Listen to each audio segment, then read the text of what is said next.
Hi, Cole here from the Storytelling with Data team.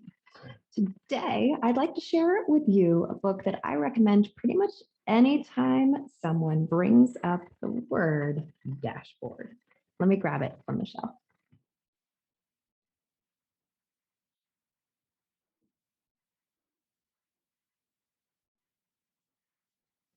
The book is The Big Book of Dashboards. And I'll actually start by just talking about how it's a little bit tricky because when you have your bookshelf coded by color, it means you need to not know what color the cover of the book is.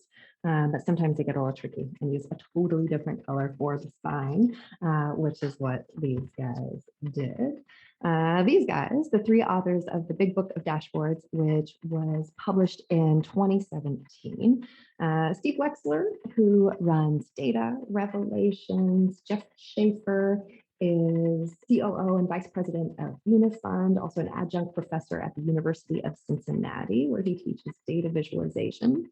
And then Andy Cotgreave is a technical evangelist and senior director at Tableau.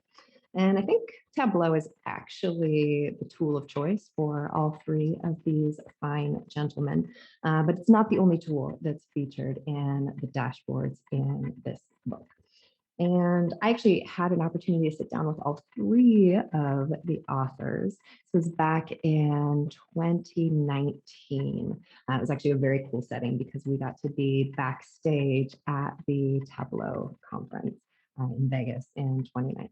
So it was festive and we had a good recording there. I'll make sure that we stick the link to that in the show notes below in case you'd like to listen. But today I want to give a peek inside the book and give you a little bit of an overview of what you'll find there. I'm going to start by just flipping to the table of contents. So part one is a primer on data visualization. We'll flip through that and look at some detail in a moment. And then the majority of the book is made up of the scenarios. There are actually 28 of these. They continue over here.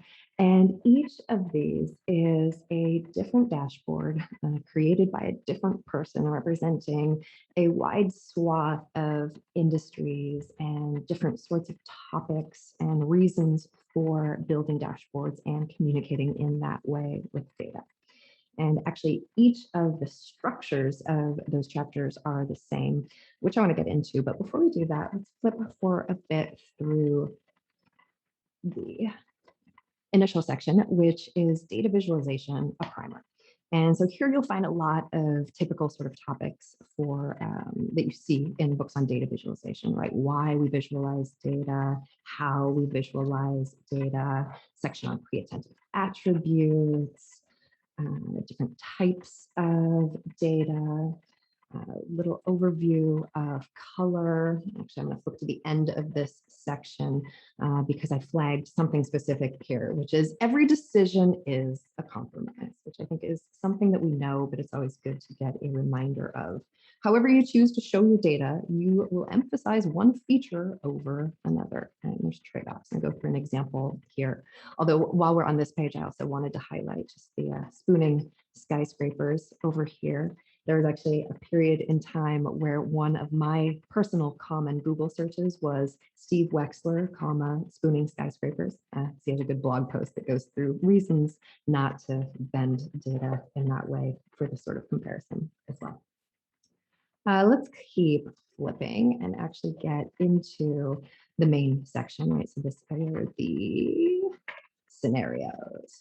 And here's where they go through 28 different dashboards. And I wanted to highlight just a few of these to give you a sense. We'll look at the executive sales dashboard.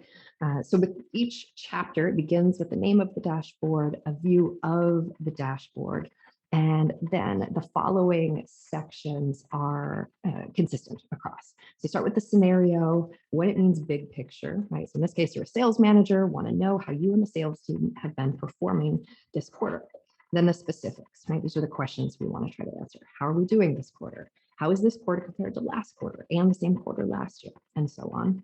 We get some related scenarios, right? Because each of these is very specific, uh, but many of them have broader application to other scenarios as well. So you can learn not only about instances that are going to be exactly the same, but also extrapolate from there and learn in ways that may apply to your world directly as well. So this could serve product managers who'd want to compare cumulative sales of different products launched at different times, social managers measuring how viral their campaigns were, event organizers tracking registrations, and so forth. So this goes into a section of how people are using the dashboard and then why this works. There's actually a great amount of content and lessons that come into each chapter in this section, right, which is really the analysis of what was done well.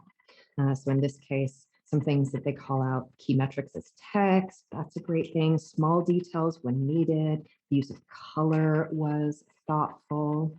And then we get to a section on author commentary, where Andy, Steve, and Jeff take turns sharing their thoughts.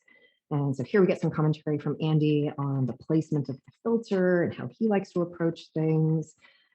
Jeff actually does a bit of a redesign of moving some things around. I don't think we've heard from Steve on this one. We're going to take turns weighing in across the different chapters. So I'm just going to flip now and let you see some of the breadth of scenarios. So you have power plant, operations monitoring. Here's one designed for mobile, showing year to date and year to year or year over year at the same time.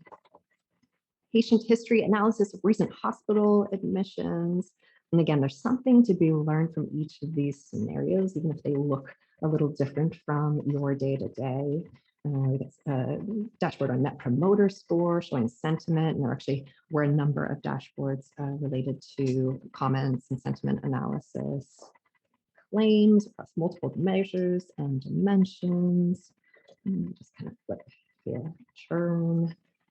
And so there's a ton of examples when you consider how they slice and dice up the different dashboards so that you can dive into the pieces, but then there are a number of redesigns that the authors include as well. And then finally, we're in part 3 now, which are some more general best practices called out specifically. For example, if you want to engage people, make your dashboards personal. Like here, oh, there's a whole section on visualizing time and so forth. So I recommend this book for anyone who is designing dashboards, consuming dashboards, and anyone really who is designing any sort of regular reporting.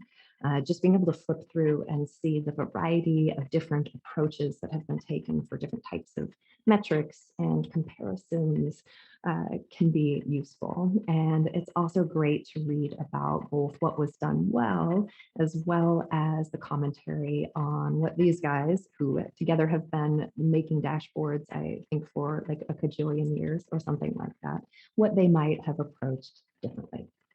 So recommend that. And I'll say, if you'd like to add the Big Book of Dashboards to your library, you can click on the link that just came up. If you're already familiar with the book, I'd love you to also share your perspective by leaving a comment. Also leave a comment if there are other titles that you'd like to see. We're working on building out this series and would love your input there. And with that, I will say thank you very much for tuning in, and I'll see you next time.